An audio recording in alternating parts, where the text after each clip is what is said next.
Okay. Hey, everybody. Good afternoon. Good afternoon.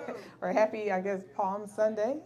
Thank y'all so much for coming out relatively on time. I really do appreciate that. For some of the new people, just kind of do a level set. So this class is the Art and Science. Hey, welcome. The Art and Science of World History. World History, Lord have mercy. I don't know where that came from. The Art and Science of World Cuisine. So each week we go to a different country via cuisine. We talked about a little bit of its history, the components of the food, what makes it healthy, and we always do it with a plant-based twist. We primarily focus on West Africa because I'm Nigerian, Southeast Asia, and the Caribbean. But sometimes we make pit stops, like last week we went to Ireland because it was St. Patrick's Day. So today we're going to Mongolia. We'll talk about that. So that's the structure. That's what the class is. The structure of the class, we do about a 40-minute lecture, for lack of a better word, about an hour of cooking, and then 20 minutes of Q&A and eating. But that usually doesn't happen like that. I know that y'all start to get sleepy and falling asleep, and I got to feed you all throughout, so I have to switch it up. But that's the structure of the class, okay? Some people ask me to tell my story. Hey, welcome back. I do a really brief recap. So my name is Eni Isan Edegi. I'm a board-certified holistic nutritionist, herbalist, and chef. And my life changed almost 4 years ago now, I think. And when I went to a whole food plant-based diet, I was always riddled with disease and fatigue my entire life. I didn't know anything different. So everything I accomplished was sheer willpower, and because of Nigerian culture, there's just no excuse. You have to get it done and get everything done. So I just pushed through. I was always overweight, always very tired. I was over 300 pounds. And my skin was terrible. My hair was brittle. The main thing, I just had no energy to do anything in life. That's the best way I can say it. Just no energy. The pain and everything else was second to just having no energy. So when I changed my diet, it wasn't to get off medications or get rid of the illnesses I had, because they told me there's no cure. You have for the rest of your life. We'll manage it with medications and all that. So I didn't have that expectation. I just like, Lord, if I can get some energy and stop having to push through everything, then I'm fine to manage. And I had all kinds of things. Hey, long time. I had PCOS, polycystic ovarian syndrome. I had a whole bunch of fibroids, high cholesterol, high triglycerides, pre-diabetes. It's so much I can't remember. It's like hypothyroidism plus a goiter.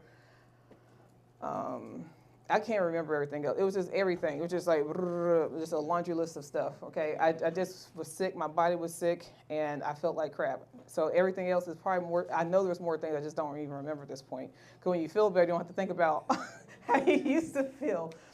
When I changed my diet, everything I just said completely went away. And 80 pounds just went away by itself, too, with absolutely no effort. And like I said, I didn't care about any of that. I just wanted to have energy. Now, for the first time, now in my 40s, I feel like I should have felt in my 20s. And I just cannot go back, will not go back.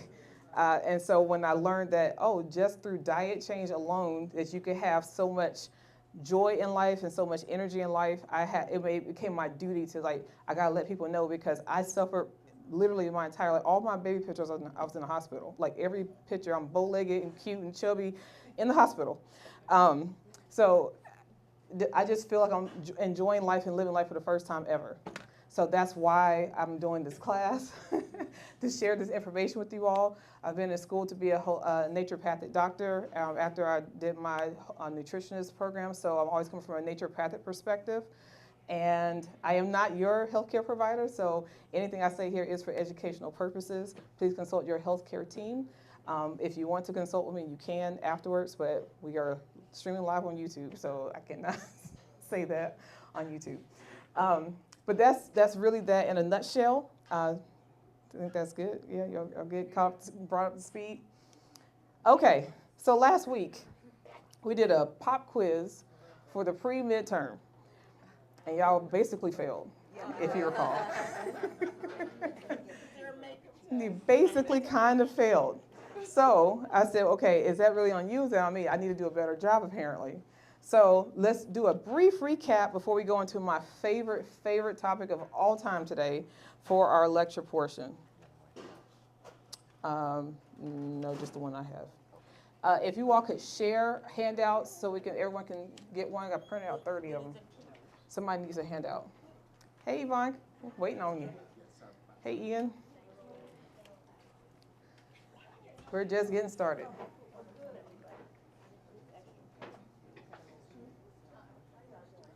Okay, here comes some more people. All right, let them come in so I don't have to repeat myself. And again, y'all, today is Love and Actions kicking off their Sunday brunch menu. The menus are on the table as well, so if you're interested in ordering, you can order before, during, or after class. Okay. Hey, Margaret. Hey. Welcome. Find a seat and y'all can pull up as well.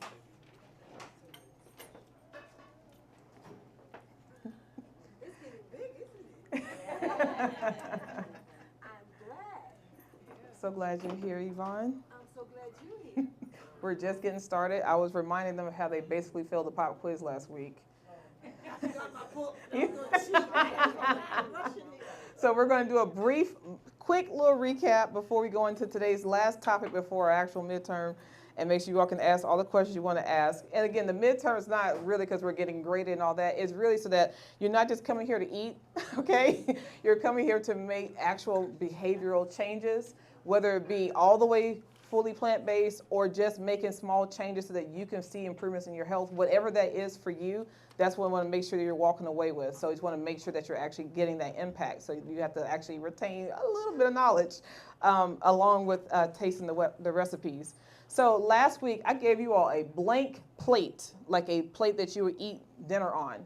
And I asked you to draw the ideal proportions of your plate for the macros, so like for your what goes on your plate in terms of like grains, proteins, and veg. So who can tell me what the ideal proportions for your plate are and for maintenance, not for weight gain or weight loss, but for just general maintenance, what those proportions should be? Yes. Have what kind of vegetables? Greens, Non-starchy. Yes. Okay. When I think vegetables, I don't think starch. Perfect. And then a quarter protein. Yeah. And then the last quarter, I guess it would be starchy stuff. Oh, she's new and she knocked it out the park. Okay. Welcome. All right. You start off as MVP. Hey, Coretta. Okay, that's fantastic. So if you all could not hear that, so half your plate non-starchy vegetables. So that means like your leafy. So if you want to have collards or whatever, right? So that means a starchy vegetable like a carrot you would not have half a plate of carrot or half a plate of potatoes, right? Because those are starchy vegetables. So we want non-starchy vegetables as half your plate. Then 25% as a whole grain, not a refined grain like a white rice, something like that, but a whole grain like amaranth or millet or even brown rice or whatever that's a whole grain that's fully intact. And then that last 25% should preferably be plant protein, but if you still choose to eat dead animals, you can have that 25% to be dead animal portion on your plate. Okay? So that's what it is. So that is the ideal thing. Now, for extra credit, who remembers if you're trying to do weight loss, and weight loss meaning if you have 50 pounds or more, if you're just trying to lose that last little pudge like here, we're not talking about that. If you're trying to lose significant weight, what your ideal plate portions to be. Who recalls? Leslie? You're going to have, in that quarter, one of the quarters is going to be half of it protein, and the other half of that quarter is going to be the starchy vegetables. She's correct. She just said it reversed. So yes. So instead of half your plate being non-starchy veg, 2/3 of your plate will be non-starchy veg, and that remaining third will be split between the protein and the starch. And it will be the opposite if you're trying to gain weight. So it will be 1/3 of your plate non-starchy veg, then the remaining 2/3 you would split between the protein and starch. Okay? Those are just general guidelines. It's not law. Okay? All right. Y'all recovering? That was good. That was good. Did we get an A? Oh, we're getting there. For question one, yes. Question one, yes. You get a B. You got a B. Yes. Okay. Anything else from last week that we want to touch on before we hop into today's lecture? Well, we talked about which foods go in which group, and we got a lot of that wrong. That is very true. I forgot about that part. Okay. Leslie's correct. So the one that was a struggle last week were whole grain category for the starch category. What are some foods that are whole grains that could be on that 25% of starch on your plate? Yes. Millet, barley, Yeah.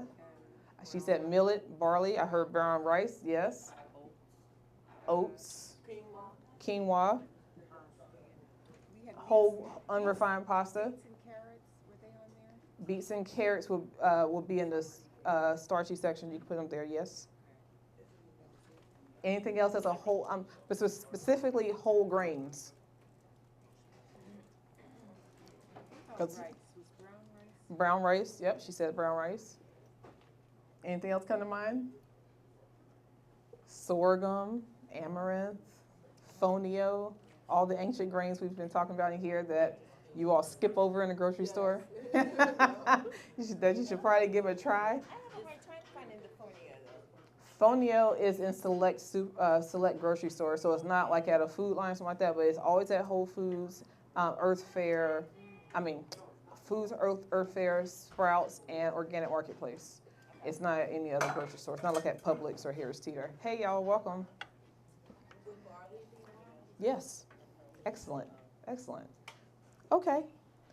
Well, I'm going to cut that little recap short because I want to talk about my absolute favorite topic, and that is poop. Okay? That should be everybody's favorite topic. And if you go to any naturopath, they're going to talk to you a lot about your poop, okay? Because your gut is, if you have a healthy gut, you have a healthy body. That's essentially what it is.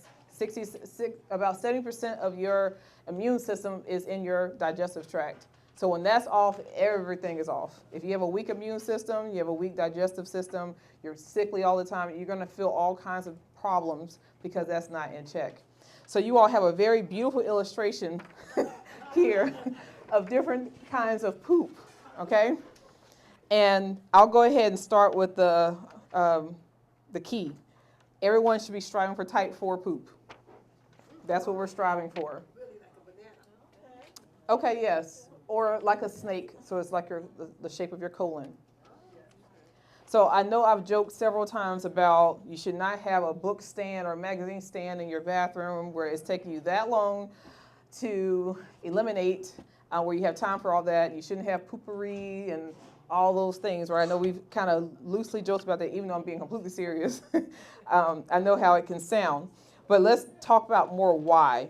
Okay, so when we're talking about our poop, the type 1, 2, and 3, that's going to be on the constipated side. The types 5, 6, and 7 is going to be on the diarrhea side. So we're going to talk about that. There are some questions. So if you're taking notes, I know some of you all like to take notes. There are some questions that you all should be asking yourselves about poop, like what makes poop healthy. Okay, so the first question, does my poop smell? Should your poop smell? No. Correct. Now, if it has a very slight smell, it's fine. And I'm saying smell, not odor. Okay? What's the difference? So smell means you can smell something, but it's not foul. It doesn't make you go, okay? Like most of the time when people defecate, if you do that and someone goes into the bathroom right behind you, they can tell that you just did that too, right? And that shouldn't be the case, okay? That should not be the case. So should my poop smell? You all answer correctly. Hey, Heather, welcome. We're just getting to the throes of it. All right. Who remembers this question? How many times should I poop per day? As many times as you eat a meal. Very, very close. They say as many times as you eat a meal, a major meal. A major meal, right? So we're talking about a snack or a heavy snack. We're not talking about that. So if you eat breakfast and lunch every day, you should be pooping twice a day. Okay? This is ideally if you're having optimal digestion. So on the low end, what we're looking for is at least once a day. It's the absolute bare minimum. But that's, if you're eating only one meal a day, then you only need that. Oh, there's some chairs over here, Heather. And I think there's a chair right here beside Stephanie. What color? We're going to get to that. Oh, okay. We're going to get to that. Yeah, you're asking great questions. Okay, so the first answer is if you have 3 major meals a day, so if you choose to eat breakfast, lunch, and dinner, then you should ideally have 3 poops a day. And we're going to talk more in depth about why, because we haven't gotten to that part of it yet, but that's what it should be. So on the low end, once a day.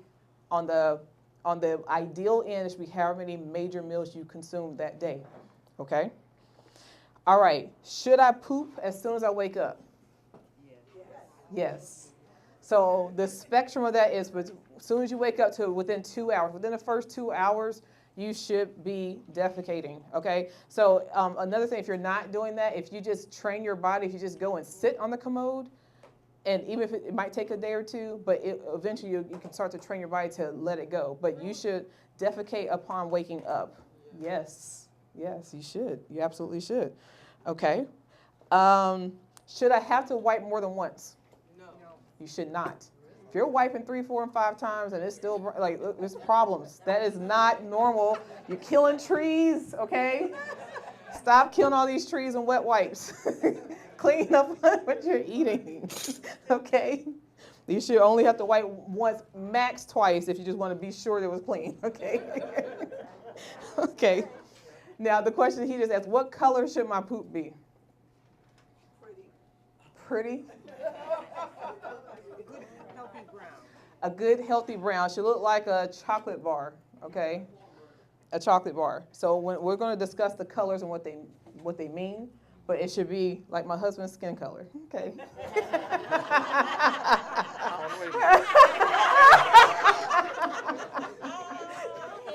So silly. Huh? Yeah, and spoons and little saucer plates for the thing. Okay. Okay. All right, so what shape and consistency should my poop be? Or should your poop be? Or our poop be? You got the one there, number 4. Okay, so yeah, we said number 4. So it should ideally come out like she said, kind of like a banana or like a S, because our colon, right? So it should kind of just come out like that, like undulating. All right. What if it breaks? Right, yeah. Is that okay if it breaks and settles? It should not break. It should not break. It's not. You need more bulk in your stool, so there's more fiber that's needed. But we're at the top level. We're gonna go deep, and this is gonna be like a 3-week discussion because there's a lot to poop. There's a lot to it. Okay. Is that why in what is it, in the King Charles days, they always examine the poop every Yes, day? it tells you everything. We didn't hear what the question. It was a great question. She said, "Is that why back in the King Charles days they always examined the poop?" And I said, "Yes, because your poop tells you everything. Even when they look at dinosaurs, they look at the poop. It tells them everything.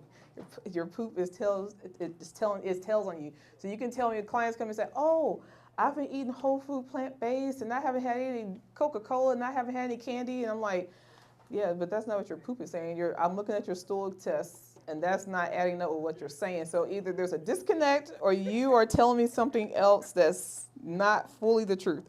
That's okay though.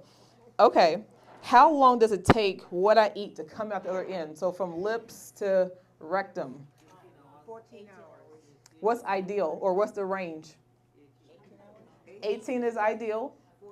14 to 22 hours. Okay? Yep. So between 14 and 22 with 18 being ideal. If you tend to be on the 22-hour side, that's because you are still eating dead animals, okay? If you are fully vegan or vegetarian, you're going to be closer to the 14-hour side. That's why 18 is right there in the middle. If you're a flexitarian, you do dead animals a couple times a week, you're probably going to be right there somewhere in the middle, okay? So that's the ideal range. And what is the way we said to test the bowel transit time? A piece of corn. Don't chew it because our bodies cannot break that down. So once you swallow a couple pieces of corn, whole kernels, wait for it to see when it comes out in your stool, and that will tell you your bowel transit time. So you can put it in at 8 o'clock in the morning and see when it comes out, and that will tell you your bowel transit. Now, if it's past that 22-hour mark and you're going into days before it comes out, you really need a detox, okay? Like, you really need a detox. What if it comes out immediately? That's the opposite problem, so we're going to get into that. You're not absorbing nutrients properly. That's what it comes down to. Yep. What food? Yeah. Along that line, those lines, Yep. does it matter? I mean, how can you see one corn or kernel of corn if you suppose your bowel movement is like a lot? You will see it. You will see it. In the midst of how Yes. much you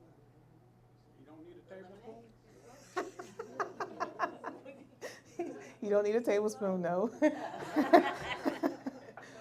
You will see it, especially when you're on guard looking for it. You will see it because nothing else should be in your poop that's outside of like a brown kind of semi-solid thing. So you should the kernels will come through. So even if it's loose stool, you'll see it because it's going to float. So the amount that one would defecate would, I mean, suppose it's like, does the amount, is there ever too much, I guess I want to ask? The short answer is no. But if it seems like it's more than it should be, it's for your body's trying to help you, which we're going to dive into why that can be, while you're asking that question. Okay, y'all are asking really great questions. Okay, let me get to my next part. Yeah. Type 1, 2, or 3. Yep. And with constipation, it's not always a water issue, is it? So our poop is 70% water.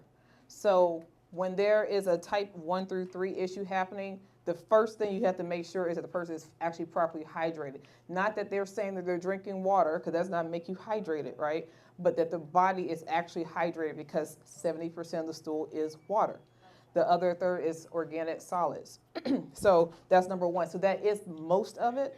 And once we can identify that the person is fully and properly hydrated, again, not because they're drinking a lot of water, but because the body's hydrated, then vitamin C, magnesium, those would be the supplements, and chlorophyll will be the supplements you would take to help with that. Yep. The doctors have been lately talking about if your food floats or is it solid enough to stay down. It floats or not. So we're going to talk about that because it can float for good reasons, it can float for bad reasons, okay? I always try not to put things too polarizing because, but yeah, most of the time, if you're eating super clean, so I'll just go ahead and answer it real quick and we'll go deeper. If you're eating a whole food plant-based diet and there's higher in fat, and you're eating a lot of soluble fiber, like a psyllium husk or lots of oatmeal, it will float and it's supposed to. But if you are a fast food junkie and you're having lots of floaters and you're not eating a clean diet, you're not absorbing fats well, you don't have enough stool, bulk in your stool, and it's just going to float to the top, and that's not good. It shouldn't clunk to the bottom like concrete either. Okay. All right. Yes, ma'am. Okay. That's like 2 slides up. We're going to talk about the type, the consistencies, and all that. So yeah, y'all are asking great questions. Okay, so we should have been on this subject a long time ago. All right, I think y'all like poop as much as me. Okay. Since we all do it, right? We all do it. Don't allocate. Don't correct us. Okay. So they're always thinking, because we're coming from a holistic perspective, right? It's not just what you're doing or not doing. There's always an emotional component to it, a spiritual component to it. We won't really dive into the spiritual component in this class, but the emotional part is relevant. So when you have like an emotional charge, that can be just as disruptive as you not drinking water and can contribute to you having constipation for that 1 through 3.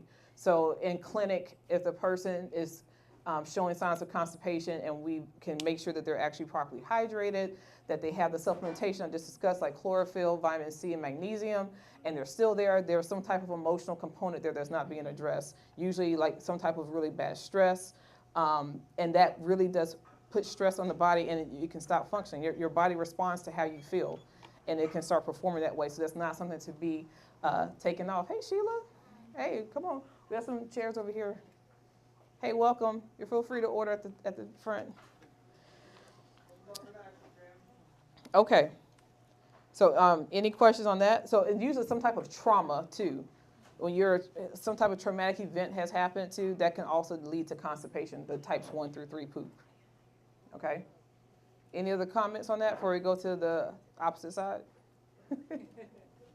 Okay, opposite side. All right. So if it's just basically water coming out, I know it seems gross when you have diarrhea, but your body is really trying to save you, okay? It's typically some type of infection. So what happens, your body floods the lumen of your lining with water to get it out as fast as possible so that you don't get super sick. So diarrhea is always a great thing so that you don't feel even worse. Okay, your body is really helping you. It's a flood this thing out. There's an infection, there's a parasite, there's something on board that's not supposed to be here. Flood it with water and flush it out. Okay, that's what it's doing. So when that's happening to you, you should say, okay, something's off. My immune system's off. My body's trying to fight it already, clearly. So something's going on. I need to address it. I really need a clean house. Please don't go through the drive-thru. Please don't grab the Kit Kat and all that stuff. Okay. It also tends to mean when you have diarrhea, acidic pH. Your pH is off. Then I'm not talking about just like in your urine, but within your body. Hey, welcome. Just within your body, you're eating lots of acidic foods. Now, all foods that you're supposed to consume do not have to be alkaline. You cannot eat 100% alkaline because our body is acid and alkaline, right? We need a balance, but it needs to be more alkaline than acidic. But most things you buy in the grocery store or in a restaurant, fast food restaurant, whatever you want to call them, they are very, very, very, very acidic. Most people are not eating alkalizing foods on a daily basis, let alone even just within a day. Okay, so what are some examples? We talked this before. New people, you don't have to answer because you may not know, but for folks who've been here, what are some examples of food that alkalizes the body? Lemon or lime, citrus is very alkalizing to the body. Even though it's an acid within the human body, it is alkalizing. That's absolutely correct. Anything else that comes to mind? Green vegetables are very, very alkalizing to the body. What else comes to mind? Did he say fruit? Yes, so most fruits are very alkalizing to the body. Some whole grains are alkalizing because a lot of grains are acidic to the body. Most beans are actually acidic, but again, you got to have a balance. All right. So when you're eating fast food or something like that, hey Trudy, come on. It's very acidic. So if you're not eating anything fresh or you're not growing your own veg, like on the Tower Garden, where it's truly alkalizing foods, you're missing out on the antioxidants, you're missing out on those alkalizing things, and that is what's going to actually start to heal your body from the inside out because our bodies are designed to heal themselves, okay? They are truly designed to do that. All right. So what are some possible solutions? So the solutions for the constipation side, we said, what were those solutions we said? Proper hydration, warm, magnesium is one, vitamin C, chlorophyll, and what was the last part to address on the constipation side? Emotional charge, emotional trauma, okay? So on the diarrhea side, what are some things you think would be helpful? What comes to your mind? Fiber always. Yes, fiber always. But good enzymes and good probiotics, that's what you're going to have on that side, okay? Because it's usually some type of infection or something like that where your body's trying to flush, get it out. So you need to nourish your gut with some good probiotics, okay? Questions about that? Yes? Somebody had a question? Hey.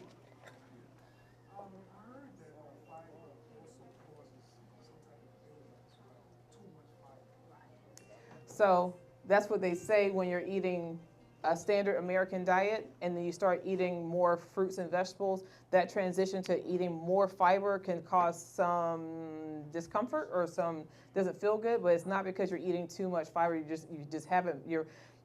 They actually don't have the muscles built up for peristalsis to get it out. Okay, so that's actually the next part when we were talking about the floaters and the sinkers before in terms of our poop. So your body, even though you don't feel it, like when you swallow, like from the mouth to the anus, it's a smooth muscle. It's all connected. It's a smooth muscle, and it undulates. Okay, it does like this all the way down. That's how it pushes the food down. That's how it gets through there. So when you don't have enough fiber, those muscles aren't working, and it's not pushing anything out, and it just gets lazy. So even though on the outside you might look fit, but you're eating crap all the time with no fiber, you don't have the muscles within to actually create that peristalsis, and that's so critical. So if you're a person that's sensitive to fiber because you're making a transition, hey, welcome, come on, we have some chairs over here. Oh, you have a question, Wamina? So kind of two-part. So let's just say, like you said, after a while, your system's not moving. I've tried Sony 7 and 9 before, which was very successful. But if you have someone that doesn't have that ability, Right. using something like that, as you know, slowly working it into the Slowly. system, slowly. That's the key, slowly. Slowly. And then, so it is okay. It is okay. And then the other question is the apple juice. Like I've heard preparing for some type of cleanse, it opens up the bowel ducts, so you should start drinking a lot of apple juice, right? Our natural apple juice to help. Does that really help? That is a way. It is a way, such as long as it's unfiltered, raw apple juice. Yes, that is a way. Yeah. Okay. Yes. Yes, sir. Yes. Okay. Love it. But that's really if you're in a distress situation where you know you don't feel good or you know you ate a lot of junk, you just want to help push it out quicker, then that's something to go to. That's he's talking about castor oil, taking it internally. So it does help. Can you do it weekly or like as something that You shouldn't have to. Hey, welcome. Hey, welcome. You should not have to. Okay, you just because it's very. It can take a lot out of you as long as you're replenishing. I would just say I don't want to answer that broadly. It depends on that person where they are on their health journey to answer that appropriately. So it wouldn't be a broad statement because it can be really destructive for some people because of where they are, and it can be no issue at all for somewhere where someone else is. Yep. Any other questions or comments on that? Oh. I did. You're saying with castor oil, you're saying if someone's eating healthy and they want to do a detox, Mm-hmm. is it okay to take that as a detox if they don't know no other detox besides old-fashioned? Old-fashioned always has its place, all right, and I'm a big supporter of it, actually. But when we're talking about detox and cleanse are two different things. One, in terms of what is happening inside the body. Two, if you really want to do a true detox, talk to someone who can guide you on that, because it depends on, again, where you currently are in your health journey and what you're trying to achieve via that detox and how long you plan to do that detox. So it's not a blanket statement that I can say, oh yeah, you can just take castor oil. No, because castor oil is really intended for topical. So as you all have seen for who've been here, you know, I got viciously attacked by that cat that screwed up my right leg. So it's getting better, even though it still looks terrible. It's getting better, but applying castor oil on it every night is getting better. It's truly meant for a topical application. But even though you can take it internally, as long as you understand what can happen to it and what the side effects are with it. But I'm a proponent of both, personally. Yep. Is there another question? We're good? Okay. All right. So we talked about a little bit, Margaret asked earlier about if your poop should float or if it should sink like a rock or where it should be. So, and I gave a brief answer on that. Who recalls the answer I gave? It depended on what? What you're eating, yeah. So if you're eating what? If you're eating clean. So if you are eating, say you're eating a person, like you're on a week and you're eating lots of avocado, okay? And you're eating lots of nuts and seeds, but everything is pretty much raw, right? And you're drinking smoothies. So it's all that fiber you're getting in the smoothies with like green smoothies. Your poop is going to float, okay? It's going to float because of what you've been consuming. And that if it floats in that type of instance, that is okay. That is to be expected. There's nothing to weigh it down. Okay, if your poop is floating and you are not eating in that way, that is not ideal. Okay, that's not ideal. If it just sinks like a rock, literally, there's something to discuss there. Okay, there's something to discuss. If you're not eating beets or like whole kernels of corn. Sorry. You should not see undigested food within your stool. So if you eat a salad and you see little salad sprouts in your poop, okay, because I'm telling you, this is what happens. If you eat whatever you're eating and you see that come out in your poop and you can tell that's what it is, You should not see that. It should be like a chocolate bar. It should be homogeneous. It should be one color. Yes. Okay, so for example, beets. Yes. I do a lot of beets. Yeah. Yes. But sometimes I can not red or red. And it's supposed to be. Oh, okay. Yeah. That's why I said, like, with the exception of beets or corn, right, or certain, like, if you eat whole flax seeds, it's going to pass right through you, okay? You're going to come out, you're going to see whole flax seeds. So certain things that our bodies cannot break down, they're not supposed to break down, that's fine. But if you eat a salad, you're supposed to be able to break it down. You should not see that in your stool, okay? You shouldn't see any food outside of things like kernels of corn or beet, like the color, like redness from the beets or whole flax seeds. Yep. I have one more question. This is kind of off, but why does asparagus make your pee smell? That is, it's an enzyme within there that interacts in the body that causes the smell. So it's not bad. It's to be expected. Yep. It's a specific enzyme. That's the short way of saying it without going to the biochemistry. Was there a question? You good? You have a question? It popped out of my head. Oh, okay. All right. You can come back. Yep. Correct. So if you eat a lot of greens, if you had a green smoothie and you had a great salad, you made one of those Naija Goddess kale salads, right? Or whatever, you had a really great green day and your poop comes out green, that's just because you just ate a lot of chlorophyll. And that is okay.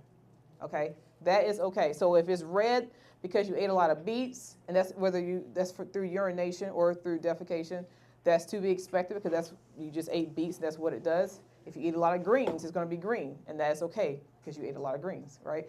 Outside of that, if it's weird colors and you didn't consume that, then something's off.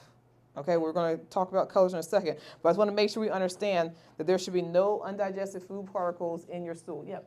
So what is the indication if you're seeing that type of action in your stool? Oh, such a great question. Also, that's our next slide. She wants to know, what does that mean? So we're getting to that. I just want to get to the last part of these breakdowns. So you have the hierarchy there on your charts, but I'm breaking it down like an A, B, C. So we have if you have say you had type 3, but you also had floaters with not good eating, or you had undigested food in your stool. Then if you have mucus in your stool, what do you think that could mean if you have mucus in your stool? That's very common. Huh? Like your body is like something's wrong. Cellular damage in your intestines. That's typically what that means. And your body's trying to protect it. So it's going to cover it with mucus, right? So if you're evacuating and there's mucus in the stool, there's some type of infection, there's some kind of damage happening in your intestines. You should not overlook that. It's not supposed to be in your stool. You're not supposed to have excess mucus. You're supposed to have mucus in your body, but not an excess amount. It should not be coming out in your stool. Well, what does Okay. that supposed to look like, mucus in your stool? You said, what does mucus look like? I mean, I know what it looks like from your stool, but I'm trying to say from the stool part. It looks like that. Well, I never had it, so I guess That's a good thing. You should not see it in your stool. It looks like mucus. It looks like mucus just in your stool, and it'll come out like that too. It can be covered. The stool will be covered with mucus, or when you are evacuating, mucus can come out as well. So those are things that can happen. Okay, y'all asking great questions. Yeah, don't be freaked out. This is human stuff. Yes, ma'am. What is the purpose of using flaxseed if it's just going to come straight through? No. That's whole flaxseed. You're supposed to ground the flaxseed. Yes. And if you're doing like a CD cracker, and some people just the look of it, just know that if you see them whole in your stool, it's because you can't break them down. They just pass. They're so small, they just pass right through. Yep. But just you ground them. Buy them whole and ground them yourself. Yes. Yep. Any other questions? All right, so poop color. So, like I said, it's supposed to be brown, similar to someone's complexion, okay? That's what it's supposed to be. So if it's green, like we touched on, it's typically because you've been eating lots of superfoods, which is totally fine. If it's red, it's typically because you're having beets. Now, if you know you haven't been having beets, I'm talking about red beets, not golden beets, then that typically means like 9 times out of 10 is bleeding from hemorrhoids. Okay, that's what that will mean if your stool is red or has red in it, okay, and you weren't eating beets. So it's something that should not be happening, okay? So 9 times out of 10. So if it's pinkish or purplish, what do you think that could mean?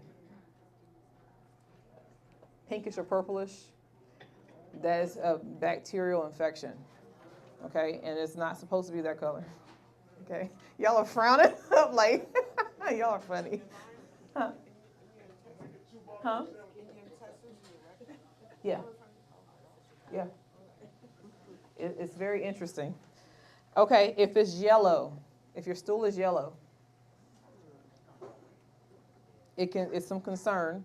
If the stool is yellow, then that will tell me gallbladder obstruction issues.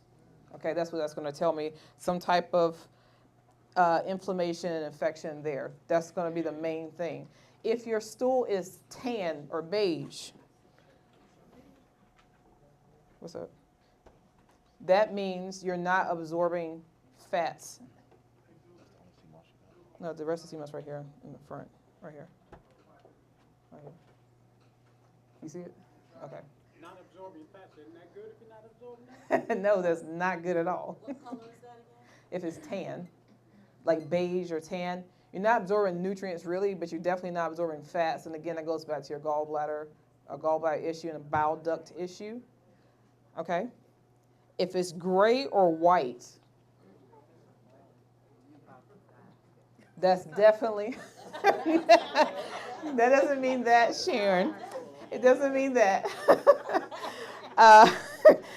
It means typically that means you probably have gallstones and it's blocking your bile duct, okay? That's what that typically means.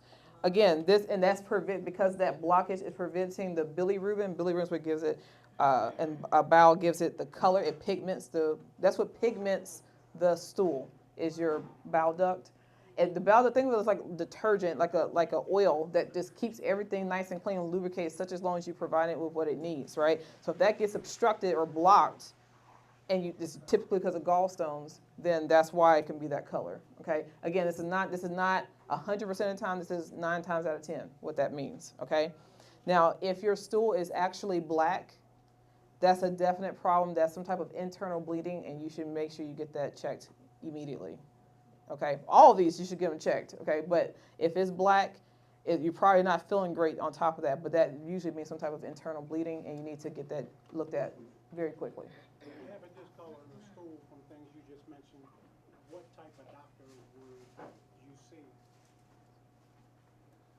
The question is, with all the stuff we just discussed, what type of doctor would you see? So it depends on, so it's not a straightforward answer. And I know a lot of the time I say, it depends, right? Because there are gastrointestinal doctors, right? If this is something that's a one-off thing, because you went on a vacation on a cruise or something like that, and you just pigged out and you were just eating crap and you just aren't feeling good, and if you just get back on track, it's fine, and you see your poop changing, then you can just see your primary care doctor if you want something just quick. But if this is ongoing or it keeps recurring, then I would say a gastrointestinal doctor. So, Yeah. I want to say it's strange you say that because I've seen one color and he said, oh, there's nothing wrong. And I'm like, dude, it's been this all my life. I'm 69 years old now and I see this. Something's wrong. And he's telling me, oh, no, we're okay. Okay, I'll give my other quick disclaimer about doctors. So this is in under the medical or allopathic world, which is where we are in the United States, right? Not the naturopathic world. So there's a place for all of them. Some of them, if they're not, they may have graduated 30 years ago and they haven't really taken anything other than the basic required things to keep them up to date, right? So there's doctors like that. There's doctors that keep up with that kind of information, but there are doctors that who are on the medical side that understand the holistic part, like they understand that this is not working in isolation, that this is all connected. Seek those doctors out. They are out there. If you put that in your search bar, they will come up. What in my search bar? You just said Holistic, or you can do plant-based or plant medical doctor. There's lots of them. After class, I can give you one guy that comes to my mind right now who's fantastic, but who's also still a medical doctor. Yeah. So just always look for that. our body's ability to heal itself. Kind of when do you make the decision to say, I'm in that sense of going through a regular doctor that says, hey, I want you to have surgery, versus I'm going allow my body the opportunity to heal itself and go through the natural process to allow my body to do what it can do naturally. So, and since we're being recorded, that is a personal decision, okay? Because I would tell you, from being in the traditional medical school to be a doctor of nurse practitioner and being a naturopathic doctor school at the same time, I dropped being an NP very quickly because they can't do anything when your body's healthy. The starting point is a diseased body, okay? Until you can show up on some kind of test or something like that, they can't do anything for you. So when you get that, you go up there, you're like, I just don't feel right. And they run labs like, well, everything looks fine. Take some Advil, go do this and that. And you come back 6 months later, oh, you've got this. Okay, because they can't do anything until then. Where on the naturopathic side, you start off with a healthy body and how to keep it healthy.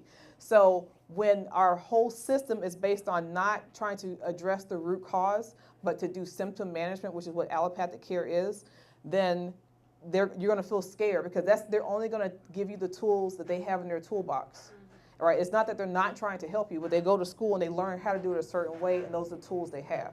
So if you're seduced by the fear, which is very understandable, and you say, okay, I'm just going to go that route because it's been proven and all this, you can do that. But if you say, hey, I want to bet on myself and my body and at least give myself a 6 months or a year to try to do it a different way, then do that. But that is a personal decision. And I would say to reach out to get several different opinions from several different types of professionals, and then sit with it within yourself, meditate on it, and then make a decision that's best for you. But our bodies are designed to heal themselves. Like I said, all my irreversible diseases, hey, welcome, y'all can come in order. All of my irreversible supposed diseases are gone. Okay, same thing happened for my father as well. So yeah, you just have to make that choice. But definitely consult multiple people. Don't just go to your main doctor and the person that they refer to in their network. Spend the extra money if you even have to, because it's your health. At the end of the day, it's your health, and you are responsible for your health. And one of the things, if someone has black stool, Okay. they need to pay attention to is whether they've been on a certain medicine. That is like true. prednisone, That's true. some type of, That's true. steroid that they've been taking it for a long time, so they've caused external. It does. Absolutely right, Margaret. Thank you for mentioning that for sure. Hey, welcome. Okay. See how we're getting into the goodness of it. Oh, see, we're over time. See, I can talk about this all day. Okay, this will be continued, y'all. So let me just wrap it up with our bow. Huh? You said what? Let's cook. We're about to cook. Let me just wrap it up with the bowel transit time and just breaking it down, okay? So bowel transit time from your stomach. So it comes down, right? We talked about that. Goes into your stomach. It sits in your stomach between 3 to 6 hours, okay? Then from your stomach to your colon, your small intestines, that's from 6 to 8 hours. Then from your large intestine is 5 to 8 hours, okay? So just think about that. If you're not even pooping every day, how long that stuff is sitting in you, and then it starts to putrefy. And that's why when you go and eliminate, that's why it smells. Okay? If you sit out cheese or meat or something, you just let it sit out at room temperature, the smell it has, it's happening inside your body at 98.7 degrees. What do you think is happening? Okay? And when it has to sit that long because it's not being eliminated, your body has to then reabsorb what they've already filtered out again. That's more energy in your body has to use. You're taxing your liver, your kidneys.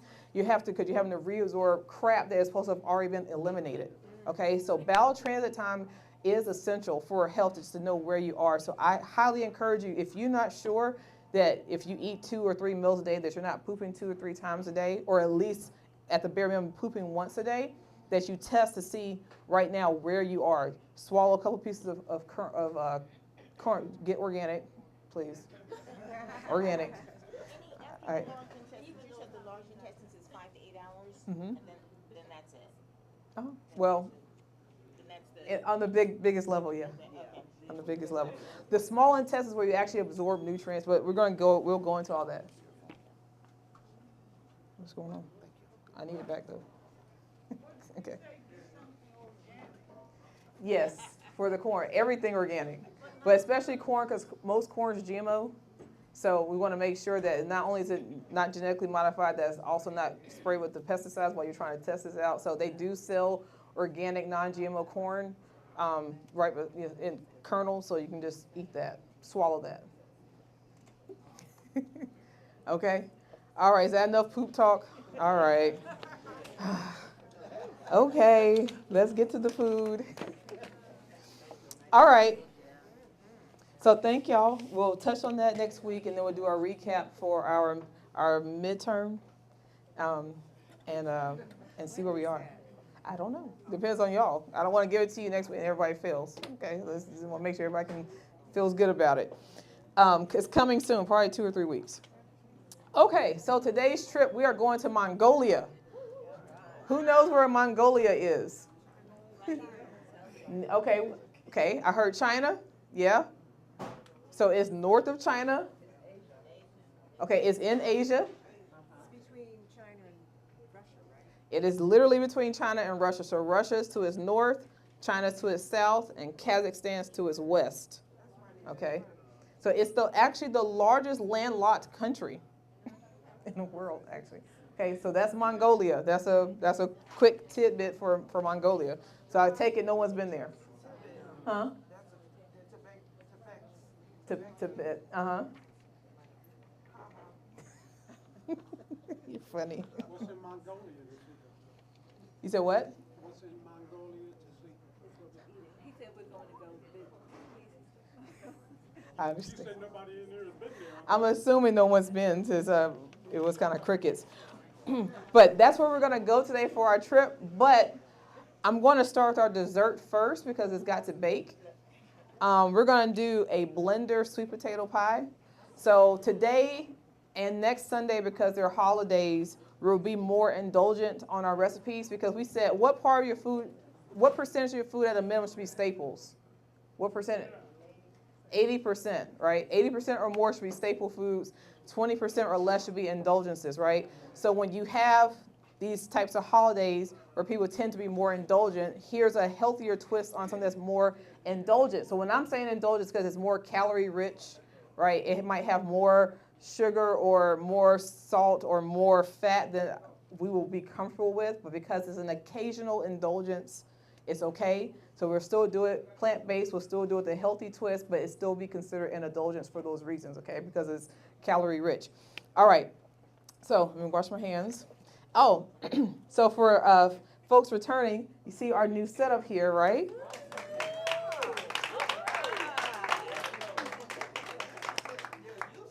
Yes, so this is our mobile kitchen. And so I have a sink, I have water here, y'all. Look at it. Look at that. This just does not get old. Does not get old. Yeah, it's a game changer. There's a refrigerator back here. It's a little miniature stove, oven, and the water, and then a little cooktop. What now? You ready for big eating? Big eating. No, I said BET. BET? Okay. Ready for TV? Yeah, let's do it. Look, I say that and I run from the camera. Okay. So, for those of you who like to follow along, all the recipes that we do each week are on the website, the Naija Goddess. Naija is spelled up here if you can see it. That's TheNaija Goddess.com. Click on recipes, and it will be the first recipe you see. It'll say blender sweet potato pie. So this is how you can make more of an indulgent recipe that you might do on a occasion like today, and but still relatively healthy, but even though slightly indulgent. So I've done some of the prep work. You need 2 sweet potatoes. So you can either boil it, steam it, or roast it. I chose to roast it because it makes it a little bit sweeter. It brings up more of its natural sugars, so we can add less sugars to it. All I did was steam it last night, and then I put it in the measuring cup to make sure I had 2.5 cups. It could be, you can do purple, you can do Japanese, you can do whatever sweet potato you like. Any sweet potato you like. Great question. All right, so we start with that. We have our sweet potatoes done. All right, actually I should start with the crust. That's what I meant to do. Crap. I need something. 1 second, y'all. I got ahead of myself.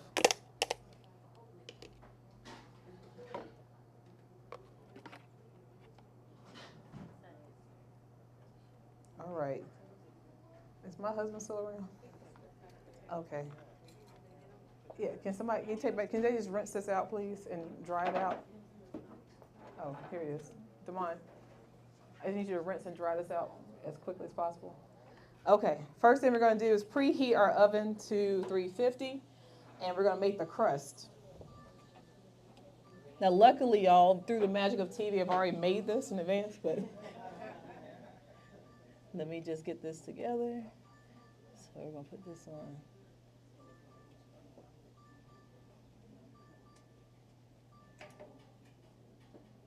Okay, bake.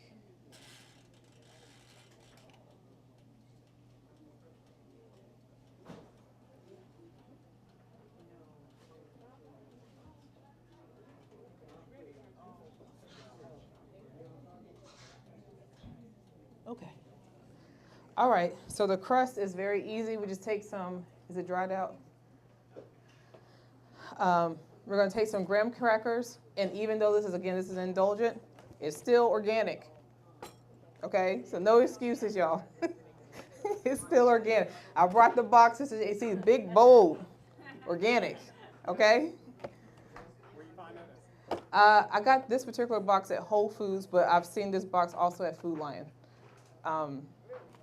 Yes, they carry Annie's at Food Lion.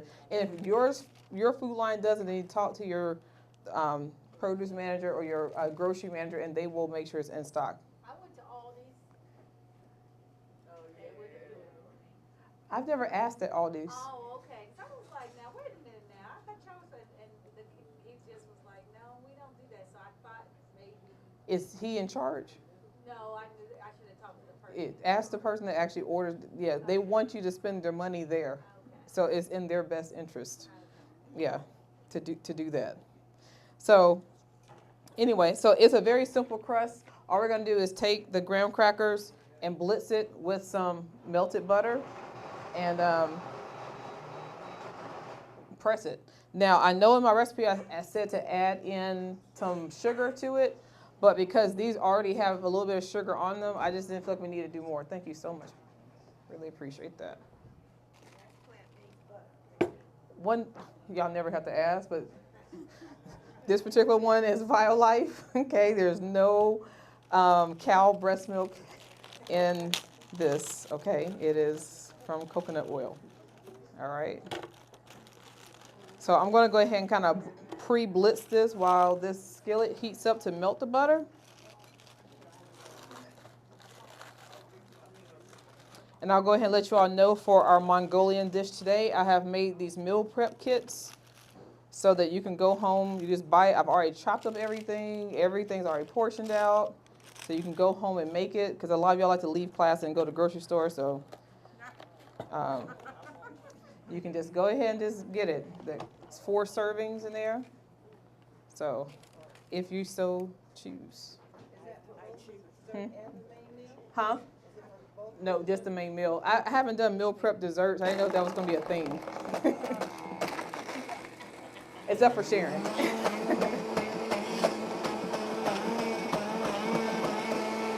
Side note, I normally do this in my food processor, but I didn't want to bring 2 pieces of equipment today, so I'm just doing it in the blender. Okay.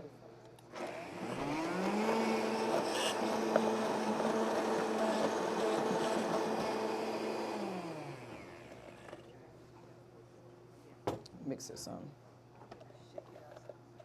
Yeah.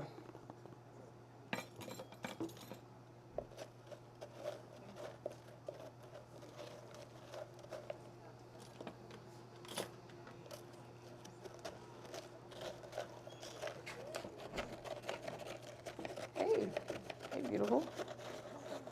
Chef Jules in the building, y'all.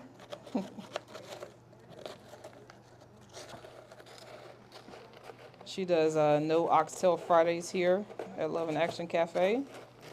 Come and check her out. All right, try that again.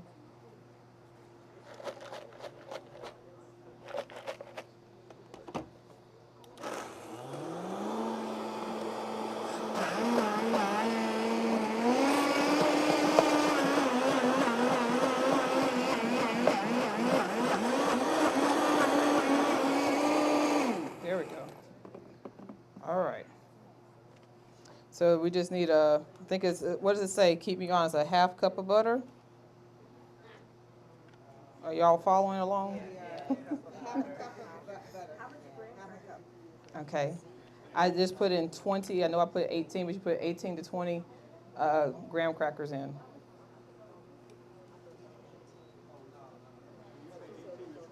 Yep.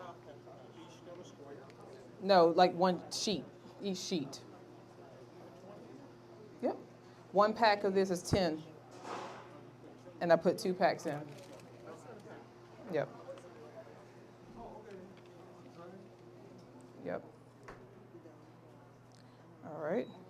So let this butter melt some, and then I'll just blitz that with the graham crackers. And all we're going to do is you can either use a pie pan or you can use a springform pan. This is a 9-inch springform pan.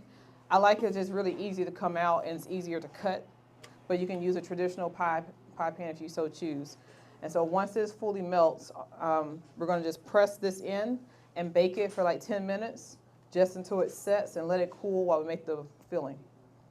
And then it'll bake for about an hour. So by the time class is over, this one and the one I already made will be ready. Okay?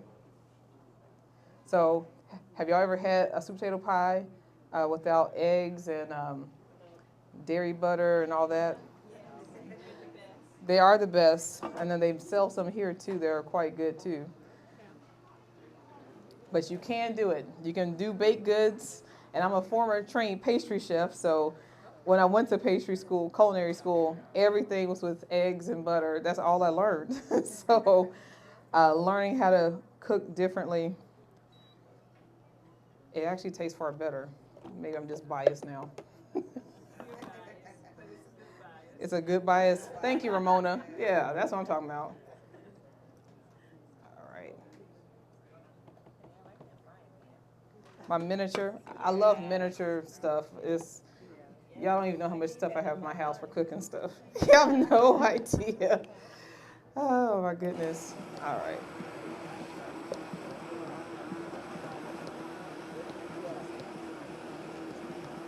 All right. That's looking right. It should just be like, kind of like wet sand. Okay.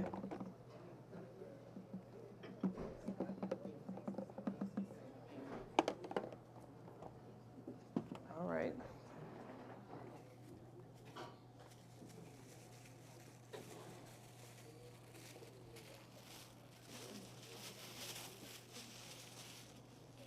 Y'all still hanging with me? Okay, even though I had a little fumble here in the beginning, that's okay. Y'all gave me some grace, I appreciate it, but don't fall asleep on me, y'all. I'm getting back in the game now, okay? Here we go. All right. And I would say next time, I will definitely just bring the food processor. No shortcuts.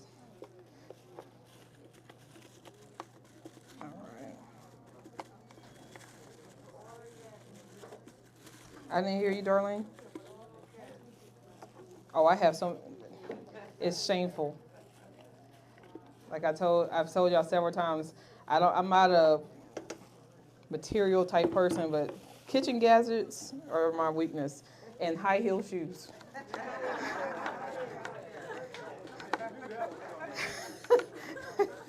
Those are my weaknesses. I don't want any jewelry, I don't need any of the other stuff, but I need expensive, exotic ingredients. But they don't have to be expensive, just exotic ingredients and Jessica Simpson platform heels.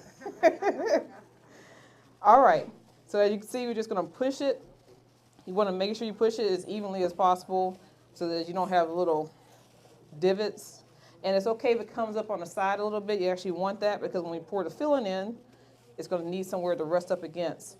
Now, if you don't want your crust to come up on the side and you want it just to be a bottom crust, which is totally fine, you just want to make sure you put a little bit of oil on the inside of the rim so it doesn't stick. Okay? So I'm just packing this in. So you'll see on the website that this is a beginner plus recipe. So when I put that, because most of our beginner recipes are kind of dump and go, doesn't take much effort, doesn't take much skill. This, because this is for a special indulgence, right? It's going to take just you a little bit more time, which is okay to do every now and then. You can't be doing this every night, right? All right. So here's our packed crust, okay? And I'm just going to bake it in our oven here. Somebody set their timer for 11 minutes. Excuse me? Uh-oh. Somebody said the visuals are out. Oh, back? We're back? Okay. The crew is on it. I appreciate that. Okay, so now what I was rushing before, now we're going to get to the filling, okay? So we're going to put the 2.5 cups of roasted sweet potatoes back inside. Leave this here. And what else goes next? Another half. 1/4 cup of coconut sugar. 3/4 cup of coconut sugar. Right. So even though this is more of an indulgent treat, we're still not going to use refined sugars or refined flours. None of that stuff. Because we don't have to. Yes. So we'll let that melt again right here real quick. So it said a 1/2 cup of coconut milk. So I'm going to go ahead and add that.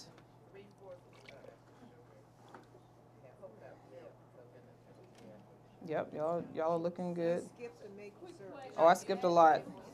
I am. This is with the fat from a can. And from you all have seen me use that brand several times, a simple one that just has coconut milk and water, no gums or anything like that. So try to stick to that if you can. All right, so 3/4 cup of coconut sugar. So we have here some organic coconut sugar, okay?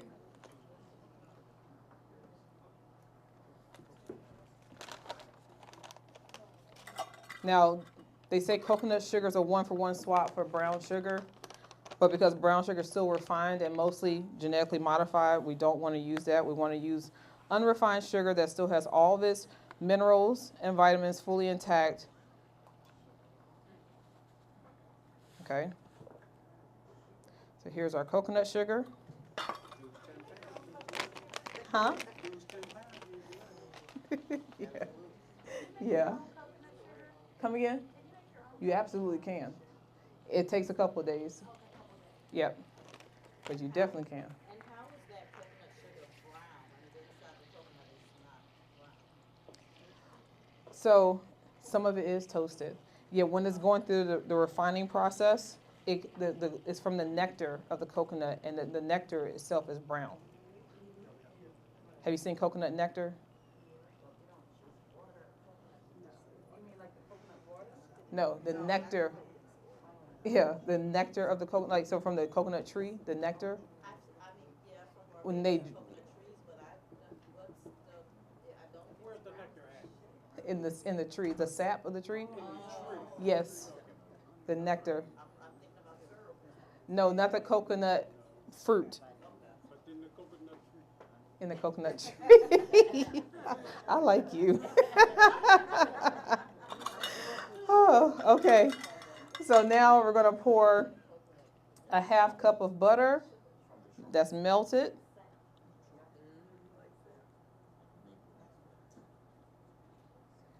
Okay. See, so far it's just easy dump and go, right? All right, so we got butter, we got our sugar. Now we're going to do a 1/4 cup of maple. I ran out of my good maple, so I had to use this grade C, correct. So I filled this halfway, my 1/2 cup to halfway. All right. We did our coconut milk already. So now we're going to add in our spices. Now, I implore you all, I know I say this every time, especially when I'm making Nigerian recipes, please do not buy pre-ground nutmeg, for the love of God.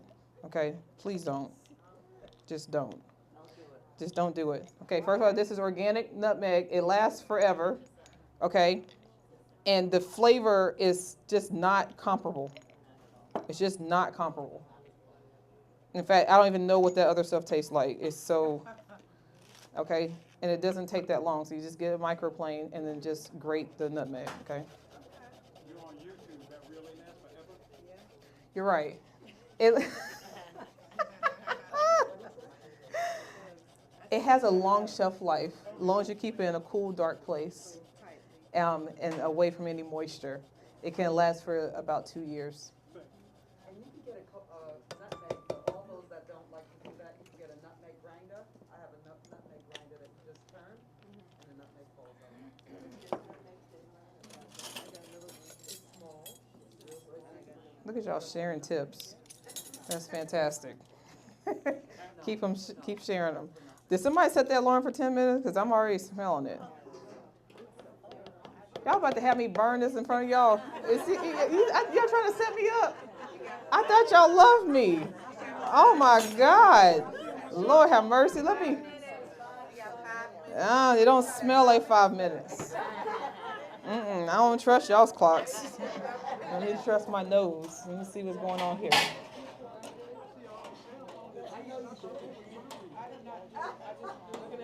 Look at that. It's already done, okay? See the brown around the edges?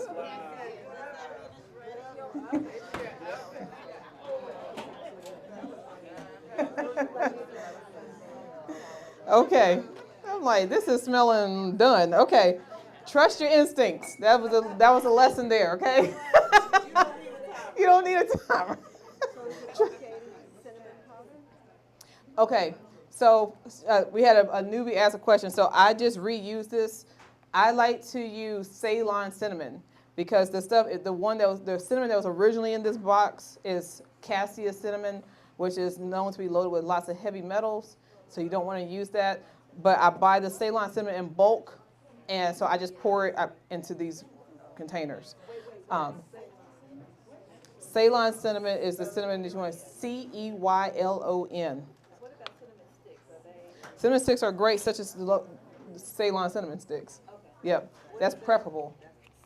No, I just poured in some. This is some vanilla bean paste, or vanilla extract, or vanilla powder, whatever vanilla essence you want to use. Okay, so the next thing we're missing, or that we're going to add, is a 1/4 cup of arrowroot powder. Now, arrowroot powder is used a lot in vegan food preparation. So like making vegan burgers, it really helps hold things together. It's really good for pie fillings.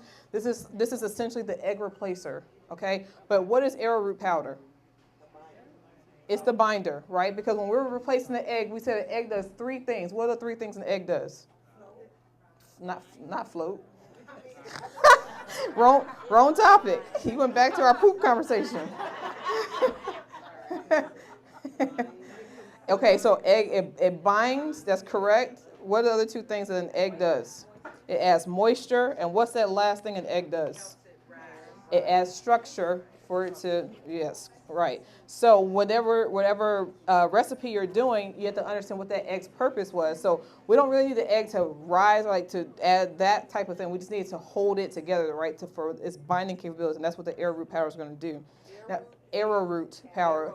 Arrowroot is a root of a tuber that's really originally from Indonesia. Okay, so a lot of places you're going to see cornstarch. I don't like to use cornstarch because I've never found organic cornstarch because it's always from genetically modified corn, and we don't have time for that. Okay, so just use arrowroot powder. Okay, you can get Bob's Red Mill. You can use this kind. All right. Yeah, Food Line has a whole section of it. And we're going to do a pinch of salt, and this is the salt I like, that real salt that's unrefined. It's actually here in the United States. It has a very unique taste to it, and we're just going to do a pinch, like a 1/4 teaspoon of salt. And what kind of salt is that? This is unrefined salt. What do you think about Celtic Love Celtic salt, probably my favorite. I heard it's like the best that we can actually take care of. Concerning if you have high blood pressure or something, that's something that won't agitate it, I You guess. know something better though. Celtic salt. Which Whole Foods, is there anywhere else that I've only known it to be a Whole Foods. It's been at Harris Teeter. It has been at Sprouts. Got a public. Okay, I haven't seen it at Publix. Okay, y'all, I'm about to blitz this up.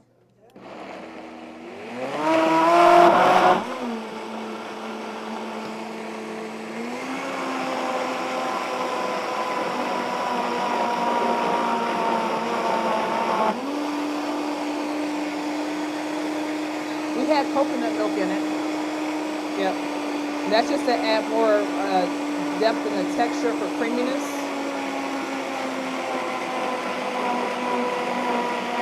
But this is pretty simple.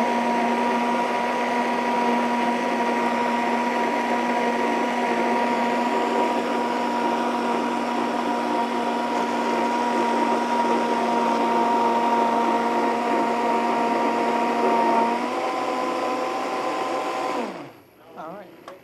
Excuse me? Not often. It's definitely an indulgence. I don't know if my husband really loves sweet potato pie. I like that or not. I don't know. He doesn't really request that much. I do buy requests for desserts now. I try to say, you want something sweet, eat some fruit, or eat some dried fruit. Okay, so I don't know if y'all can see that. Silky smooth. And the blender method, the reason why I like this way is because if you've seen like a sweet potato, it's really stringy, right? That's the fiber, which is a good thing we've always talked about, right?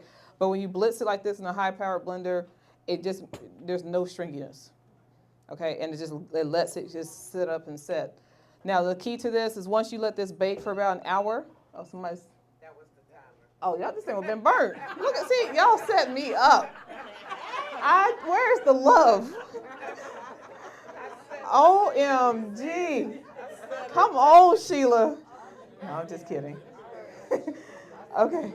You see how this, I don't know if you can see over here, but it just pours out really easily. We let this bake for an hour. It'll come to room temperature. And then to let it fully set, let it sit in the refrigerator for like 4 hours, a few hours. That's why it's best to kind of make this in advance.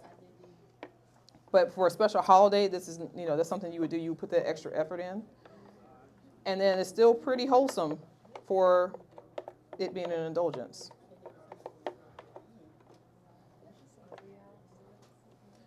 Four.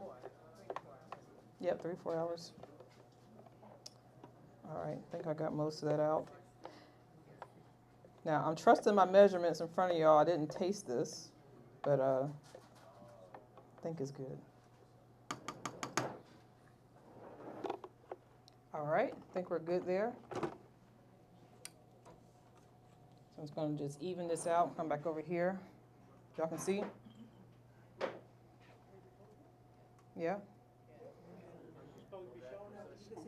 Oh, was it the camera? Oh, I wasn't looking at it. You had your eyes on me. That's okay. That's okay. I appreciate you. You said, look. I did. You're right.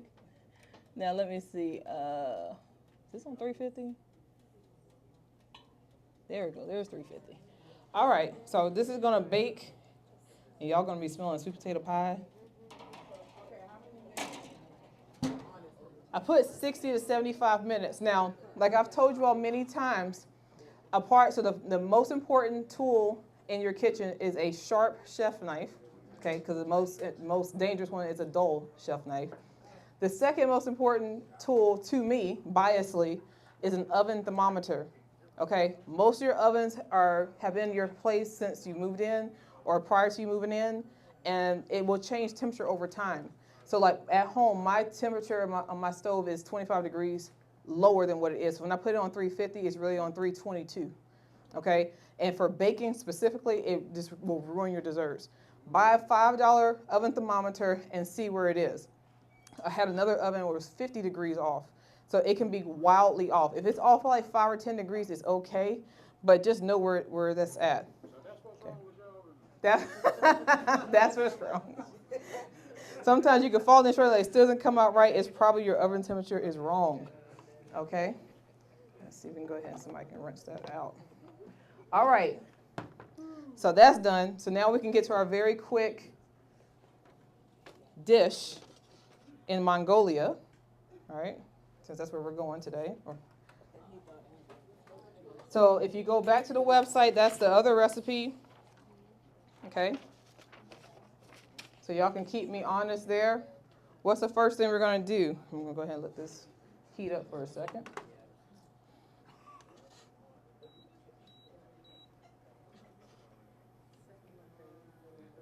Where's Damon? Oh, it disappeared from you. I need a little bit of oil. Okay. We're going to keep it moving. I don't know where he went. Okay. So the first thing I believe we're going to do is saute our garlic and ginger. Now, like I've told you on these other recipes before, when you have such few ingredients, the ingredients you pick really does matter. Please do not use that garlic crap that's pre-minced and citric acid and all. It doesn't even taste like garlic, okay? Just don't, okay? Just get a garlic clove. If you don't feel like chopping it up, then shred it or something, but do not buy that. It's terrible. Same thing for the ginger, all right? So let's start with that. So I'm going to let this get a little bit warm.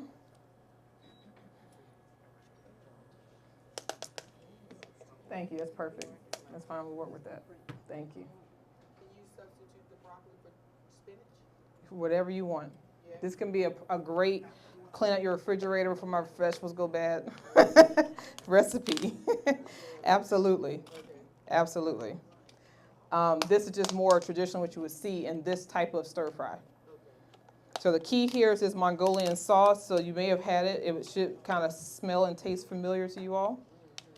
And if you're using canned chickpeas or canned beans or whatever, you can do that. Try to make sure they're organic. Always. I have a question. With the chickpeas, so I've been trying to get away from canned. That's pretty the only one I use is like chickpeas. But what I run into is putting it in the water, over 20. Sometimes I may not eat it or cook it like quickly. How long can I keep those chickpeas in water if I go fresh and let them? You can let them stay in water for quite a while. I'll say even a week, Okay. long as you change the water and put them in the refrigerator. So change the water while it's in the refrigerator or every day? Every day. Every day. Okay. So Every 36 hours. Okay. All right. Every 36 hours. Okay, so I got a question. I'm glad she asked you. I want this all day. I've been told I was wrong for the sweet potato pie, y'all. I didn't even taste it, huh?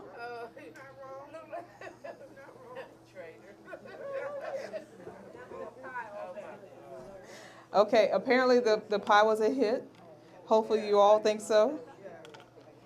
Where do you get the chickpeas? I've been using canned chickpeas, but I don't see dry chickpeas. You haven't looked, really.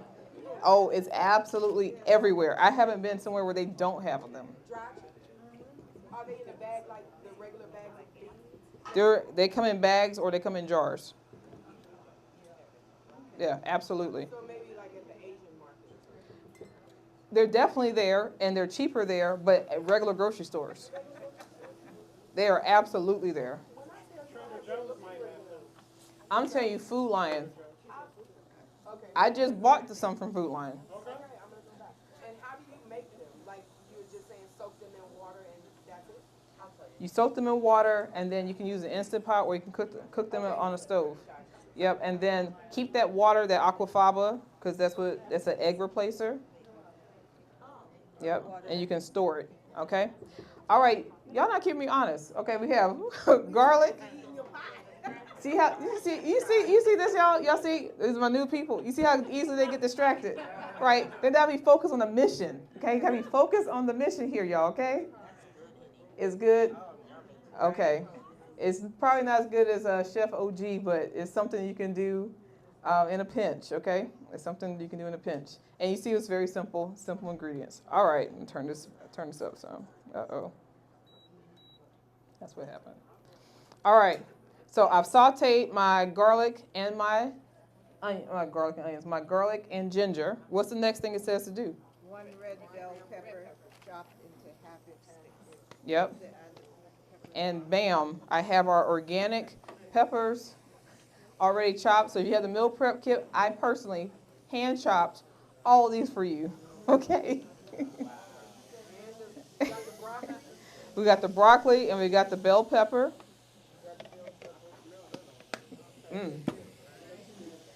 All right, so we're working with something here. So we're going to give this a light saute.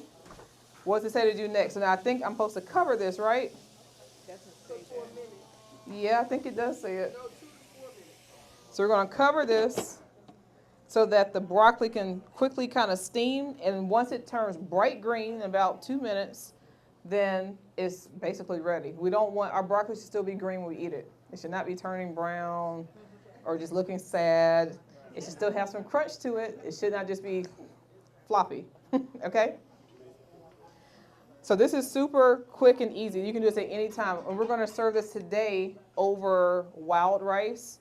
Wild rice is my favorite grain, or as we say, pseudo grain, because it cooks up like a rice. It feels like a rice, but it's actually a grass seed. It's a seed, not a rice. So it's very low in starch. It's extremely high in protein, magnesium, iron. It's really, really nutritious pseudo grain that you should incorporate. And I'm talking about full wild rice, not a wild rice blend that has white rice in it, okay? Okay.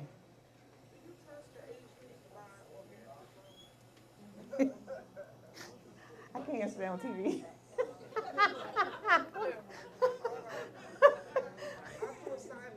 Sidebar. The short answer is yes. Sort of.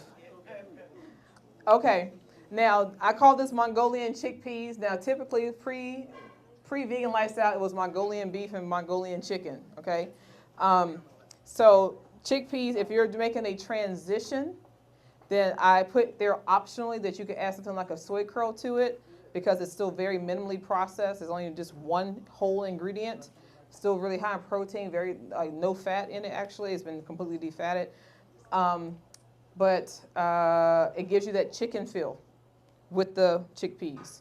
So in the version I made before class, it has that, and I'm going to show you. So this is what the curls look like for those who are new. It probably looks like chicken. Not that we're ever going for that. I'm never trying to imitate a dead animal on the plate, but this is for people who need that texture transition, okay? So, Where do you get those from? huh? Where do you get those from? So where I personally get them from, because I'm a caterer, I have to get things in bulk, I get off of Amazon. But in Charlotte, if you wanted to go and get it today, you could go to Bean Vegan Cuisine, which is a restaurant in Independence. They have a tiny little marketplace, and the vegan grocery store off of Eastway called the Greener Apple. It's a grocery store within a bookstore, and she always has them. She always has them there. And in the meal prep kits, I did include the soy curls in there as well. You said soy, not TVP, it's soy curl, I'm sorry, I didn't hear it. Yes, so this is called a soy curl, Butler soy curls. So it's just the soybean, like the edamame, that's been dried and defatted. Yep, and so it's just one ingredient. And this is something that I noticed that helps people transition for that meat feel. Yep. It does taste like it too. Once you conquer it out, make sure you figure it out. All right, so y'all are true. I love y'all. Okay, so our broccoli is bright green.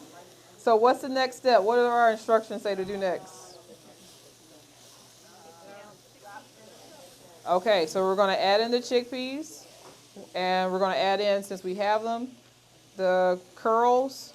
Now this is completely an optional ingredient. This is because I see we have a lot of new and transitional people in here. It's the only reason why I'm doing it. Just with the chickpeas alone, or whatever bean you like, is totally sufficient. Okay, can y'all smell that? Yeah. Hey y'all. Y'all welcome to join too.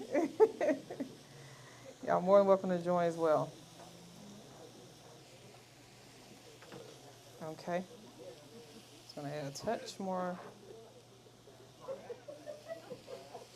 Okay, what does it say to do next? Add in the green onions.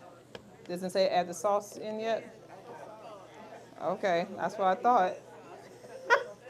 Ooh, the setup today.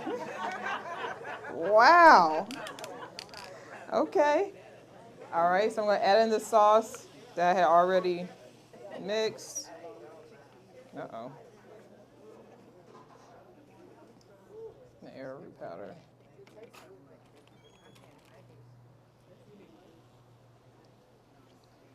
So there are some ingredients in the sauce. Hey, welcome.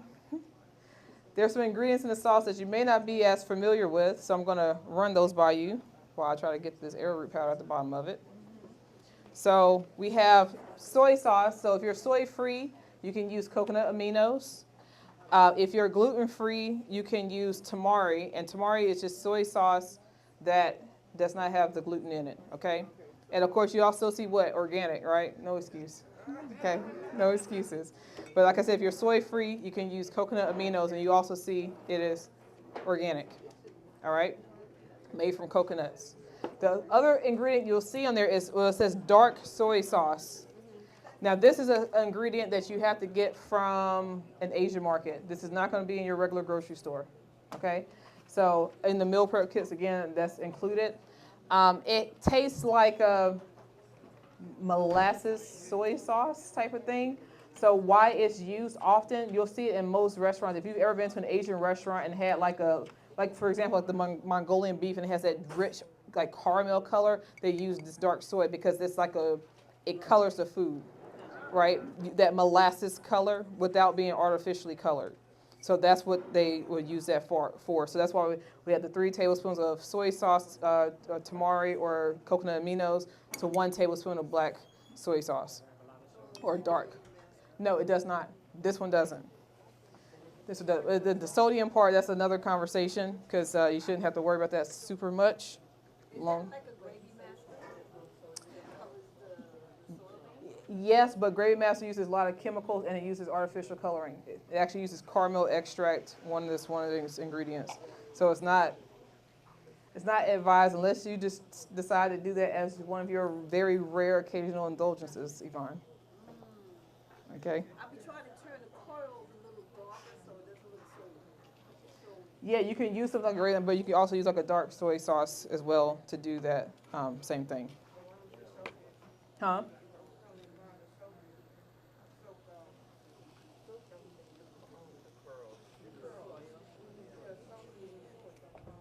Okay. What else, y'all? Y'all falling off.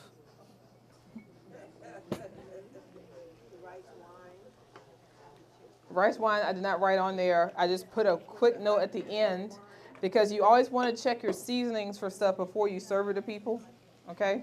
Don't let it be a surprise for you and them. Okay? No? No, you add sesame. That's at the end for garnish. You know, it looks pretty. You know, it adds that depth of flavor. So at the end, before you salt and pepper out of habit, like most people do, you can add citrus. But since citrus does not really go with the flavor profile here, you can add a bit of rice vinegar, which is still what? No excuses, right? Okay. All right. You add a splash of that for that brightness, and you will add less salt, if any salt. Now, talking about salt, for those who are always concerned about blood pressure being raised, consuming excess sodium, remember sodium and potassium work hand in hand. So you're supposed to have 4 times the amount of potassium as you do sodium. What's happening is you're eating Kentucky Fried Chicken and you're not eating any kind of major salad, right? So you're eating all that sodium and there's nothing to balance it out. So you need to increase significantly your potassium. And if you're still concerned about sodium, if you use miso paste, and they have soy-free version that's made with either barley, soy, or chickpeas are the most commonly available. If you do that, it does not have the same effect on the body as table salt because it has been fermented. So you'll get the salty flavor, the umami flavor that you get from like a soy sauce without the effects of blood pressure issues that you have if you say, I'm just not going to eat a salad with this. I'm going to eat my indulgence the way it is. Okay, and that is your prerogative. So the miso sauce, is that like a Miso paste. It's a paste, and that's at every single grocery store. Okay, it is right beside the tofu. If that grocery store sells tofu, which they all do, the miso paste will be right there. And there'll be different kinds. There'll be red and yellow and white, and they'll be made with chickpea, soy, or barley, typically. And there are other variations of it as well. Red is the most intense flavor, and the yellow is the most mild. Okay? Come again? I said stoplight and caution light. Stoplight and caution light. I like it. That's a good visual. So I think we're pretty much good here. Smells like it. Add a little splash of water. And then we're about ready to serve. Where's my trusty man here? Okay. So we have some wild rice.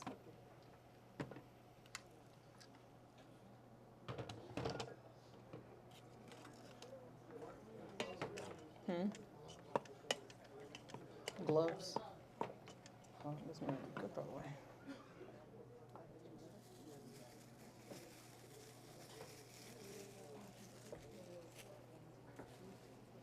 Yep. That's my tasting spoon. Okay, y'all, we're about at the end of class, about done.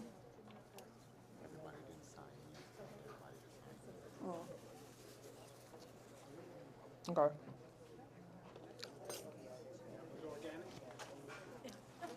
You already know.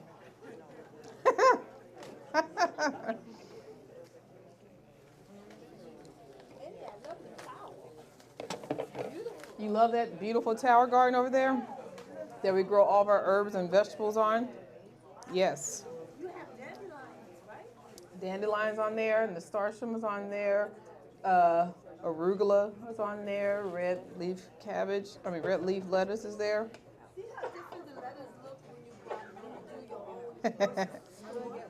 Go ahead and sell it for me, Yvonne. Yes, anybody's interested, just hit me up. Okay. Nothing like the letters in the store. You bite it, it's nothing like the letters in the store. Hey, where's my phone? It looks so artificial, you would think it's an artificial stick. Okay, we're right on time, y'all. Right on time. Okay, so since y'all just kind of left me hanging here at the end, we're going to just garnish it with some sesame seeds.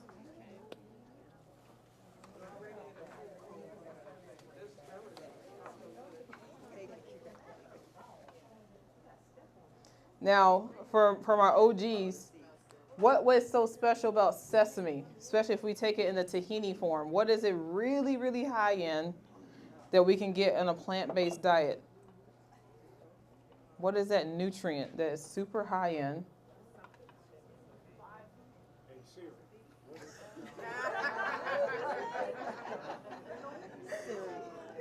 Calcium. Okay?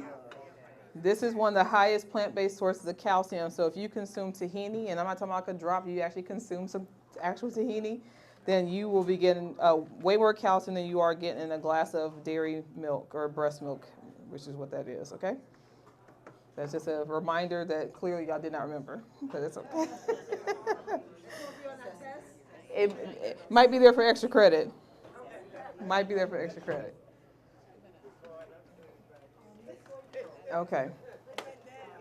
Need a tasting spoon. I did not bring my tasting spoons. You got a spoon over here, Mom? Spoon. Thank you.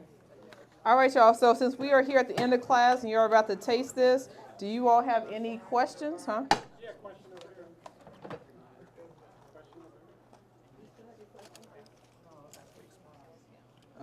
No. Let me just double check. Nope, it's at that case at home. I just used that.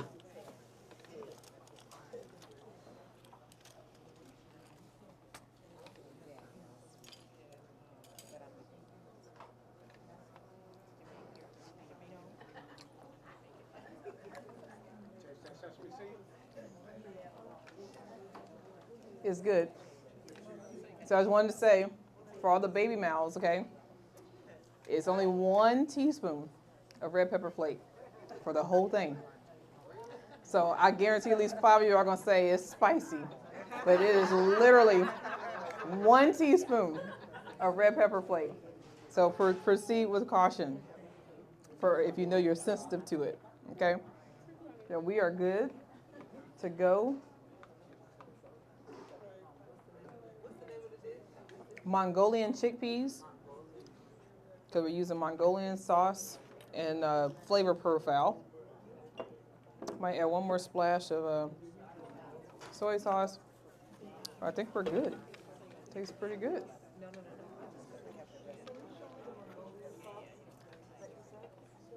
Huh?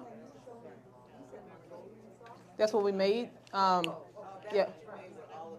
Yeah, so the soy sauce, the black soy sauce, the arrowroot powder, All 10 of them. yeah. It's just it was just the 5, those 5 ingredients make that Mongolian sauce. I'm just adding a splash of rice vinegar at the end just to brighten it like you would a squeeze of lime. Like I said, lime is not in the flavor profile. I did, because it's our indulgent day. So we just use I say total, I use about 2 tablespoons of oil for this whole dish. Chef OG.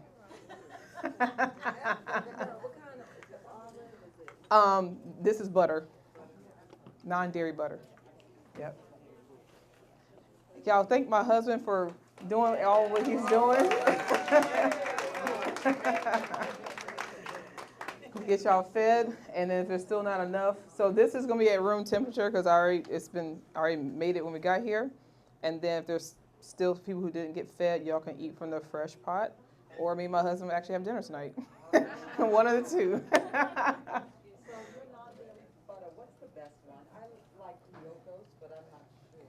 It depends on the application. If it's butter to go on toast, then I like a cultured butter like a Miyoko's. If it's for baking, then using one like I have here, Violife, I'll use that one, or Earth Balance. But I like to get, main thing is that it's organic. I'm not brand loyal, I'm organic, I'm ingredient loyal. Some of them. She has different ones. Yeah, and there's another brand, I can't remember the name of it, but it's only at Whole Foods that I like as well. That's a cultured butter. Yep. Okay, y'all, so feedback on the sweet potato pie? It was, oh, so everyone had it? Okay, I didn't even get to try it, the one I made. I didn't even get to try it. See how it was. Okay, so y'all like it. Is that something that y'all would make? Yes. Okay. Okay. The pie's still baking. Oh, that's the second one. Yeah. Yeah. Yeah. Yeah. Uh-huh. No, this is just, I didn't do meal prep kits for dessert. I didn't know if that was going to be a thing or not. You know, maybe I will next time.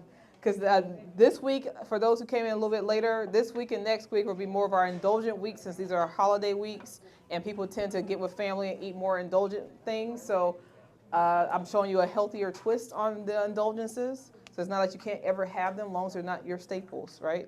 So I think next week we're going to go to the Dominican Republic and do a plantain lasagna. And I haven't figured out, I'm not sure, I'm trying to do for the dessert some classics because y'all have asked me like chocolate chip cookies, or you've asked for peanut butter cookies. You've asked for like traditional kind of desserts with a little bit of a flair. So I'm still, y'all don't know how much turmoil I go through trying to figure out what I'm gonna do. I'm not sure yet, but I'm thinking we're gonna do the plantain lasagna next week.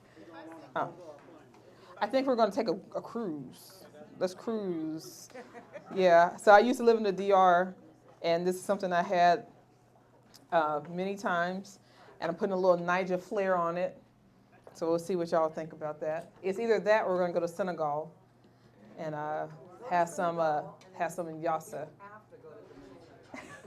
So we can do that. We can go to Senegal, then Dominican. Yeah, Yeah, Senegal we do some yassa, and it's pretty good. It's pretty good. Yes, sir. Where do you all park your food truck? Well, since we're at the end of the class, I guess I can do my spiel. So first of all, we're always very grateful that we are able to host this class because we could not accommodate this size class in our previous location. So thank you to Chef OG and Love and Action Cafe for allowing us to use the space. Always feel free to patronize the establishment. It's not required, but it is good food here, and they do have healthy options. And today's Sunday brunch just kicked off today. Their Sunday brunch menu, so it's on the table if you're interested. They have some chicken drumsticks and meatloaf and crab cakes as the mains. And that'll be every Sunday going forward if you're so interested. And then we are graciously sponsored by the Arts and Science Council of Mecklenburg County. That's how this class is able to be free to the public, so we are grateful to them for that. And we are here every Sunday from 3 to 5. All the recipes are on my website, thenaijagoddess.com. Click on recipes and scroll down. And so usually by Saturday night, by 2 o'clock in the morning, the recipe for Sunday will be on the website. If it's a week that I do a repeat recipe, then you won't know that until you come to class. I put all notifications on my Instagram and Facebook page. It's really Instagram and it goes to Facebook because I'm really not on social media at all. But and I send out, if you have your email address, I send out a monthly newsletter. So just for everything that's coming up. So the next thing that's coming up in April 20th, 4/20, we're doing an all-you-can-eat pasta here. It's a collaboration with me and Chef OG. We'll have 5 different pasta dishes and with the salad and cornbread, and it'll be a great thing. Thank you so much. So much. April 20th, 4/20 here. 4/20 here. And then May 27th, the last Saturday in May here, I'm doing my Nigerian pop-up restaurant again by special request. So that will be here. You all will get flyer notifications for it, but I'm just giving you all a heads up of what that is. And then you can always, if you're looking for some vegan eats throughout the week, they are open here 7 days a week. So feel free to come by. And then for today, aside from the meal prep kits, we have some sea moss gel, purple and gold. The meal prep kits are $30. That's for 4 servings. It has the soy curls in there. The sauce is already pre-mixed. Everything's being chopped up. Everything is organic, and all that's in there. And anything else I'll have next week because y'all kind of wiped me out last week. We'll have the body butters and face oils and vaginal steam herbs and all that. Yes, Deborah?